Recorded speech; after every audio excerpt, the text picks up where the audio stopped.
এটা আমার বাড়ি থেকে কাজে যাওয়ার রাস্তা। এই পথ ধরে এখন যাচ্ছি। আশেপাশের বাড়িগুলো অনেক সুন্দর।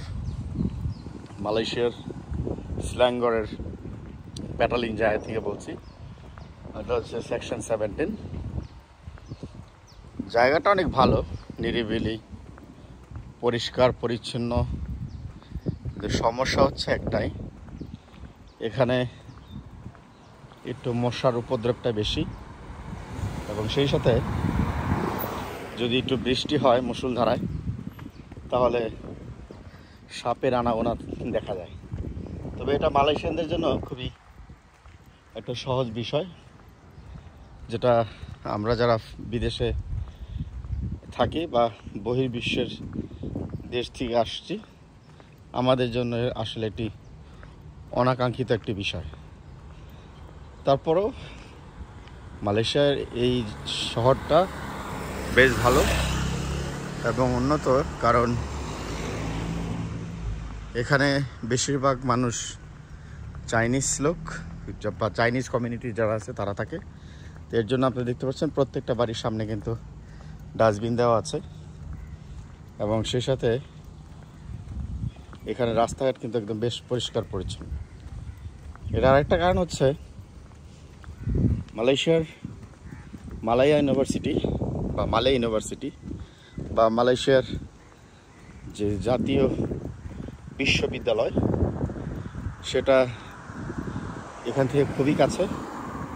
যদি পায়ে হেঁটে আপনি যান তাহলে সময় লাগবে আর 30 মিনিট, আর যদি আপনি গাড়ি যোগে যান তাহলে সময় লাগবে 10 মিনিট বা 8 মিনিট। আর এই যে সামনে যে বিল্ডিংটা দেখতে পাচ্ছি,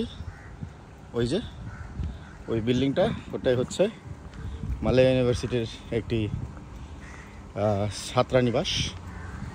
এর জন্য এই জায়গাটা একটু বলা যায় ভিআইপি, কিন্তু অন্যান্য যে সুযোগ সুবিধা থাকার কথা, যেমন খাবারের দোকান তুলনামূলকভাবে এই সেকশন 17-এ বেশ কম, এবং যে খাবারের দোকানগুলো আছে সেইগুলো খুব তাড়াতাড়ি বন্ধ হয়ে যায় রাতের বেলায়, যেটা কুয়ালালামপুরে সারা রাতই পাওয়া যায়, কিন্তু এই শহরে পাওয়া যায় না। তো যেটা বলছিলাম আপনাদের দেখাচ্ছি মালয় ইউনিভার্সিটির সেই ছাত্রানিবাস। এই দেখাচ্ছি আপনাদেরকে, একটু জুম করে নিচ্ছি, দেখতে পারবেন হয়তো বা। এই যে মালয় ইউনিভার্সিটি স্পষ্ট লেখা আছে এখানে। তো এই পথ ধরেই আমি প্রতিদিন কাজে যাই।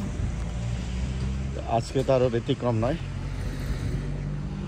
আজকে হচ্ছে রোজ বৃহস্পতিবার, 2024 সাল, যদি ভুল না বলি আজকে 27 জুন।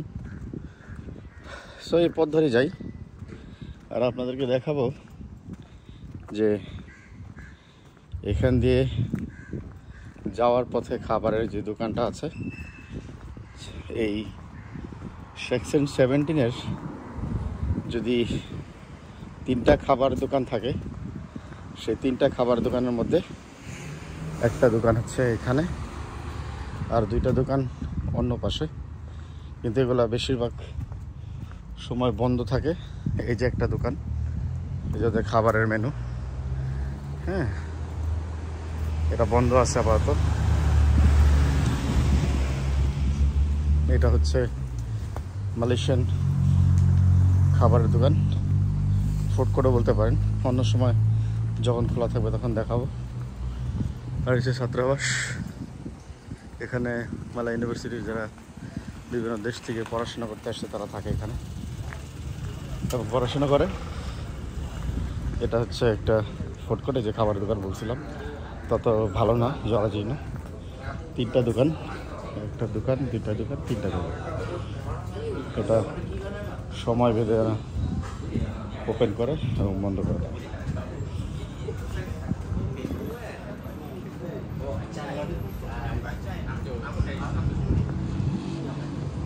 জায়গাটা খুব নিশ্চুপ এবং গাছগাছালি দিয়ে ভরা। পরিবেশটা ভালো ভালো, কিন্তু খাবারের ব্যাপারে যদি আপনি রান্না করে খাবার খান তাহলে এখানে রবিবার এবং বৃহস্পতিবার বাজার বসে এবং মঙ্গলবার এখান থেকে আপনি বাজার সদাই করে নিয়ে বাসায় রাখতে পারবেন এবং সেই বাজার আপনি এক সপ্তাহ ফ্রিজে রেখে কিন্তু আপনি খাবার খেতে পারবেন। এবং আবার যখন ওই যে একটা হসপিটাল দেখতে পাচ্ছি, কলাম্বিয়ান হসপিটাল, এখানে আরও ক্লিনিক আছে অন্যান্য, যেহেতু রাস্তা এখন সিগন্যাল দিয়েছে, রাস্তা পার হয়ে যাচ্ছি। সো যেটা বলছিলাম, এখানে হসপিটালের পাশাপাশি আরও অনেক ক্লিনিক আছে। জায়গাটা একটু এক্সপেন্সিভ, আর এখানে একটু সময় লাগবে। রোডের রাস্তার ওই পার আর এই পার, এই পাশে অনেক বেশি এক্সপেন্সিভ, ওই পাশে একটু কম। গাড়ি যাচ্ছে, গাড়ির সিগন্যাল দিলে তারপরে আবার রাস্তা পার হবো, অপেক্ষায় থাকেন। সিগন্যাল দিল, এখন যাওয়া যায়। যাচ্ছি, রাস্তা পার হলাম, চলে আসলাম। এই হচ্ছে জায়াওয়ান, যে জায়াওয়ানে আমি কাজ করি, আমার কর্মস্থল এখানে। তো সবাই ভালো থাকেন, সুস্থ থাকেন। আর ভিউটা দেখাচ্ছি একবার, খুবই সুন্দর একটা ভিউ দেখতে পাচ্ছেন, এবং খুবই নামি দামি অনেক ধন্যাঢ্য ব্যক্তিদের গাড়ি এখানে পার্ক করা আছে। তো ভালো থাকেন, সুস্থ থাকেন, আল্লাহ হাফেজ, দেখা হবে অন্য কোনো ব্লগে, বাই।